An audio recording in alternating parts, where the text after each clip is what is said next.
경상남도 진주의 외딴 마을. 봄바람이 살랑이는 어느 오후, 윤말순 여사는 장독대 뚜껑을 하나하나 열어 볕을 쬐고 있었다. 올해 71살. 구부정한 허리로도 매일 텃밭을 일구고 순댓국밥 장사를 하며 손자 도윤이를 키워내고 있었다. 말순 여사에게 도윤이는 전부였다. 8살 되던 해 아들 준호가 갑작스런 교통사고로 세상을 떠났고 그 이듬해엔 며느리 미란이 말도 없이 사라졌다. 정확히 말하자면 미란은 말없이 떠난 게 아니었다. 장례식이 끝난 날 밤, 집안에 싸늘한 침묵이 흐르고 있을 때 미란은 말순 여사에게 짐을 싸며 이렇게 말했다. 나는 더는 이 집에서 못 살아요. 준호가 죽고 나니까 이제 남은 건 책임뿐이잖아요. 나 아직 젊어요. 이 늙은이 집에 갇혀서 애 키우고 싶지 않아요. 도윤이? 애 하나 키우겠다고 내 인생을 버리라고요? 어머니가 키우세요. 알아서. 문이 쾅 하고 닫히고 나간 뒤 그 밤 이후로 미란은 정말로 연락이 끊겼다. 그렇게 두 사람은 서로를 부여잡고 살아왔다. 말순은 겨울엔 손이 트도록 시장에서 국밥을 팔았고 여름엔 허리 펴지도 못하고 밭일을 했다. 도윤이 어린이집도 보내지 못해 직접 들고 다니며 장사했고 아파도 병원 한 번 제대로 데려가지 못했다. 그런 세월이 10년 가까이 흘렀다. 할머니, 나 이거 다 외웠어. 다음 장 넘겨봐. 말순은 웃으며 책장을 넘겼다. 아이는 어색한 억양으로 구구단을 외웠고 그 모습이 사무치게 예뻤다. 그날 저녁도 평범했다. 고등어를 굽고 된장찌개를 끓이고 둘이서 마당 평상에 앉아 별을 봤다. 그러나 평화는 오래가지 않았다. 다음 날 오후 동네 어귀에서 수군거림이 시작됐다. 윤 여사 며느리라던데. 아주 서울 사모님 됐더라니까. 말순이 시장에서 돌아오자 마당엔 검은 SUV가 서 있었다. 차 문이 열리자 진한 화장과 명품 가방을 든 한 여자가 내렸다. 정미란이었다. 사라진 지 6년, 아무 연락도 없이 떠났던 그 여자가 눈물 글썽이며 다가왔다. 어머니, 너무 늦었죠. 도윤이 보러 왔어요. 말순은 멍한 눈으로 그녀를 바라봤다. 말도 없이 떠났던 사람. 아들이 죽은 날조차 오지 않았던 사람. 하지만 도윤이는 그걸 몰랐다. 문을 열고 나온 아이가 엄마 하고 부르자 미라는 아이를 껴안고 울기 시작했다. 그땐 너무 두려웠어.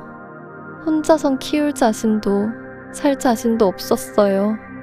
말순은 입술을 굳게 다물었다. 그날 밤 도윤은 오랜만에 엄마라는 단어를 부르며 잠들었다. 말순은 잠들지 못한 채 마당에 앉아 하늘을 올려다봤다.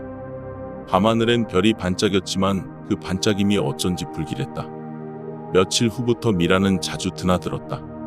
처음엔 반찬을 해오고 도윤의 숙제를 봐주더니 점차 집안을 정리하고 앨범을 넘기고 심지어 금고까지 슬쩍슬쩍 들여다봤다. 말순은 아무 말도 하지 않았다. 대신 작은 공책 하나를 꺼냈다. 그날부터 그녀는 무언가를 적기 시작했다. 그날 이후 미라는 거의 매일 집에 들렀다. 장을 본다며 냉장고를 채우고 도윤이와 셀카를 찍고 말순 여사가 깔아둔 이불을 말없이 걷어 새 이불로 바꾸었다. 말순은 물끄러미 그녀를 바라보며 속으로 생각했다. 뭐가 이렇게 급하냐? 그놈의 속내가 언제 나오려나? 그리고 며칠 후 드디어 그가 나타났다. 말쑥한 정장 차림에 뿔테 안경을 낀 사내가 집마당에 들어섰다. 40대 초반쯤 되어 보이는 그는 미란을 따라 들어왔고 스스로를 소개했다. 처음 뵙겠습니다. 저는 정미란 씨와 함께 사업을 하고 있는 최정필이라고 합니다. 말순은 눈을 가늘게 떴다. 사업 파트너? 그런데 어쩐지 둘 사이의 거리감이 이상했다. 미란은 부드럽게 설명을 덧붙였다. 요양원을 하나 준비하고 있어요. 어머니 댁 뒷산 자락에 딱 좋은 자리가 있더라고요. 어머니 이름으로 되어 있는 땅이니까 동의만 해주시면 사업 등록이 쉬워져요. 그 땅은 도윤이 명이다. 말순은 짧게 잘라 말했다. 그래서요. 어머니가 후견인으로 대신 동의해주시면 돼요. 애도 좋아질 거예요. 저희가 잘 키울게요. 말순은 단호하게 대답했다. 그 애 나 혼자 다 키웠다. 병원도 못 가고 도시락도 못 사주던 시절엔 너는 없었지. 이제 와서 무슨 자격으로 애 엄마 행세냐? 미라는 한숨을 쉬며 연기를 바꾸었다. 눈물을 머금고 무릎을 꿇다시피 말했다. 어머니, 제가 달라졌어요. 이번엔 진짜예요. 도윤이랑 다시 살고 싶어요. 기회를 주세요. 지난 일은 다 제 잘못이었어요. 말수는 고개를 저었다. 그 눈물 속에 진심이 없는 걸 이미 알고 있었기에 그날 밤 그녀는 몰래 장롱 안에서 상자를 꺼냈다. 아들의 사망보험금 전액을 저축한 통장, 도윤 명의의 토지 증서, 그리고 미란이 사라진 직후부터 적어둔 일기장이 거기 있었다. 다음 날 말수는 옛 친구 장태식 선생을 찾아갔다. 마을 도서관에서 책 정리하며 조용히 사는 인물이었지만 사실 그는 퇴직한 변호사였다. 그 여자가 돌아왔다고? 예상보다 빠르군. 그 남자랑 내 재산을 노리고 있어. 도윤이 이름으로 다 해놨다고 했더니 그걸 이용하려 하네. 장 선생은 고개를 끄덕이며 노란 파일을 건넸다. 이건 유언장 초안이야. 도윤이 성인이 될 때까지 그 누구도 손댈 수 없게 신탁 설정도 해뒀지. 그거 법원에서 받아줄까? 받게 만들어야지. 그런데 서두르자. 그 여자가 먼저 움직일 수도 있어. 그의 예감은 틀리지 않았다. 다음 주 마을 면사무소에서 말순 여사에게 내용 증명이 날아왔다.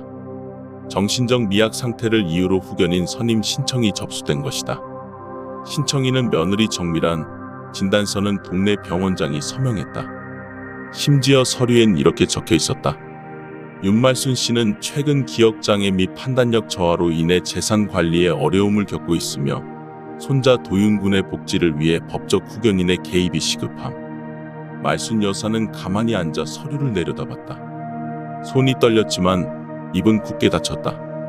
그날 저녁 그녀는 도윤이에게 평소처럼 밥을 지어주며 아무 말 없이 웃었다. 그러나 그 속은 불처럼 끓고 있었다. 재판 당일 아침 윤말순 여사는 검정 외투에 단정한 옷차림으로 법정에 섰다. 정미라는 밝은 미소로 변호사 옆에 앉아 있었고 그 옆엔 성필이 비공식 방청석에서 고개를 끄덕이고 있었다. 미란의 입은 매끄러웠다. 저는 아이의 친모로서 도윤이의 삶을 제대로 책임지고 싶을 뿐입니다.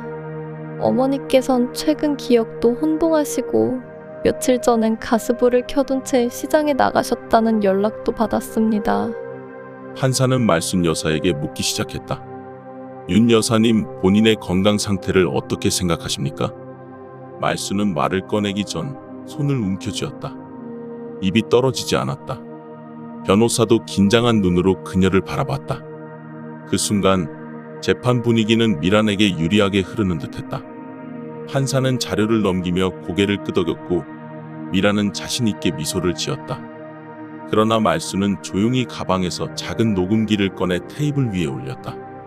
판사님, 이건 저 여자가 나에게 사업 제안을 했던 날의 대화입니다. 판사는 고개를 끄덕이며 재생을 지시했다. 녹음 파일 미란의 목소리. 그 땅 도윤이 명의라고 하셨죠? 그래도 어머니가 후견인이시면 사업 등록은 쉽게 끝나요. 성필의 목소리. 명의를 바꾸는 방법도 있어요. 후견인만 돼도 땅을 담보로 대출받는 건 어렵지 않죠. 미란. 애는 몰라도 돼요. 걔는 그냥 장난감 하나 사주면 돼. 재판정이 술렁이기 시작했다. 미란의 얼굴이 하얗게 질렸다. 그뿐만이 아니었다. 말수는 이어서 서류 한 장을 꺼냈다. 신탁 설정 계약서 그리고 유언장. 이건 제가 도윤이 앞으로 해둔 유산 신탁입니다. 저는 치매도 아니고 판단력도 멀쩡합니다. 애비 죽고 손자 하나 보고 살아왔습니다. 이 아이는 제 전부입니다. 제 전부를 지키려고 한 것뿐입니다. 말순 여사의 목소리는 떨리지 않았다. 작고 단단했다. 판사는 모든 자료를 검토한 뒤 이렇게 판결을 내렸다. 정미란 씨의 후견인 신청은 기각합니다. 도윤군의 재산은 법적 신탁으로 보호되며 현 후견인은 윤말순 씨로 유지됩니다. 아울러 정미란 씨는 사문서 위조 및 사기 미수 혐의로 별도 수사를 받게 될 것입니다. 법정이 끝나자 미라는 자리에서 벌떡 일어나더니 성필을 노려보며 소리쳤다. 너 때문에 다 망했어. 너 내가 다 뒤집었을 줄 알아? 그러나 성필은 이미 등을 돌린 채 변호사와 빠르게 법정을 나가고 있었다. 그날 밤 집으로 돌아온 말수는 오랜만에 평상에 앉았다. 도윤은 생일 케이크 앞에서 손뼉을 쳤고 옆에는 장 선생이 고구마를 쪄서 들고 와 있었다. 할머니, 나 이거 다 먹고 숙제 다 하면 나중에 변호사 될래? 장 할아버지처럼. 말수는 그 말에 조용히 웃었다. 깊은 주름 속에 스며든 미소는 누구도 무너뜨릴 수 없는 시간의 자부심이었다. 하늘은 별이 총총했다.